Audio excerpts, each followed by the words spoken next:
ఈరోజు మనం ఒక ప్రశ్నతో మొదలు పెడదాం. ఇతరుల వల్ల కోపం, చిరాకు లేదా బాధపడకుండా ఒక్కరోజైనా గడపడం సాధ్యమేనా?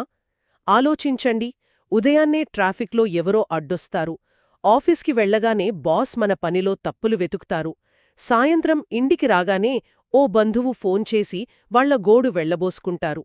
ఇలాంటి రోజు ముగిసేసరికి మన శక్తి అంతా అయిపోతుంది. అసలు మన భావోద్వేగాల రిమోట్ కంట్రోల్ మన చేతుల్లో ఉంటుందా లేక ఇతరుల చేతుల్లో ఉంటుందా? ఈరోజు మనం చర్చించబోయే అంశం ఇదే. మీరు చెప్పిన ఉదాహరణ చాలామందికి అనుభవమయ్యేదే. చాలామంది ఏమనుకుంటారంటే కోపమనేది బయటి పరిస్థితులకు మనమిచ్చే ఒక సహజమైన ప్రతిస్పందన అని. అంటే ఎవరో మనల్ని రెచ్చగొట్టారు, అందుకే మన కోపం వచ్చింది అని. కానీ ఈరోజు మనం చర్చిస్తున్న సమాచారం ప్రకారం అసలు కథ వేరే ఉంది. మన కోపానికి, చిరాకుకు కారణం ఆ వ్యక్తులు కాదు, మన ఆలోచన విధానంలో మనం తెలియకుండా పడిపోయే కొన్ని ఉచ్చులు. అసలు ఈ ఉచ్చుల నుండి ఎలా బయటపడొచ్చు? కొన్ని సింపుల్ టెక్నిక్స్ గురించి ఈరోజు మాట్లాడుకుందాం. సరే, అయితే ఈ ఉచ్చుల గురించి వినమరిచి చూద్దాం. అంటే నా కోపానికి కారణం ట్రాఫిక్లో అడ్డొచ్చిన వ్యక్తి కాదు, నా మైండ్లో ఉన్న ఉత్సు అంటారా? అందులో మొదటిది ఏమిటి? కరెక్ట్. మొదటిది చాలా శక్తివంతమైనది. ప్రతీదీ వ్యక్తిగతంగా తీసుకునే ఉత్సు. ఇందాక మీరు చెప్పినట్టు ట్రాఫిక్లో ఎవరో మనల్ని కట్ చేశారు. వెంటనే మన మనసులో ఏమనిపిస్తుంది? నన్ను చూసి కావాలనేలా చేశాడు, నన్ను అవమానించాడు, వీడికి బలుపు ఎక్కువ, ఇలాంటి ఆలోచనలు వస్తాయి.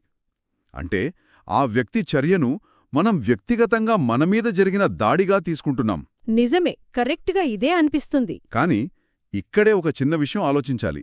ఆ డ్రైవర్కి బహుశా ఆఫీస్కు లేటవుతోందేమో, లేదా ఇంట్లో ఏదైనా ఎమర్జెన్సీ ఉందేమో, లేదంటే అతను పరధ్యానంలో ఉండి మనల్ని గమనించలేదేమో. చాలా సందర్భాల్లో ఇతరుల చర్యలకు మనతో ఏ సంబంధం ఉండదు. వాళ్లు వాళ్ల సొంత ప్రపంచంలో, వాళ్ల సొంత సమస్యలతో ఉంటారు.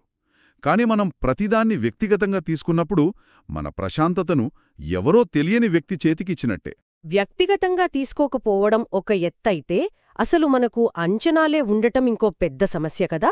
ఉదాహరణకు, నా బాస్ విషయంలో ఆయన నా పనిని మెచ్చుకోవాలి, న్యాయంగా ఉండాలి అని నేను ఆశిస్తాను. అది అత్యాశ కాదు కదా. ఈ అంచనాలే రెండో ఉచ్చుకు దారితీస్తాయా? అవును, మీరు దాన్ని సరైన మార్గంలోనే చూస్తున్నారు. అదే రెండోది, అంచనాల ఉచ్చు. అంటే ప్రపంచం, అందులోని మనుషులు ఎలా ప్రవర్తించాలనే దానిపై మనకు కొన్ని ఖచ్చితమైన నియమాలుంటాయి. నా స్నేహితులు నేను కష్టాల్లో ఉన్నప్పుడు ఫోన్ చెయ్యాలి, భాగస్వామి నా పుట్టినరోజు గుర్తుపెట్టుకోవాలి, బాస్ నా కష్టాన్ని గుర్తించాలి, ఇలాంటివి.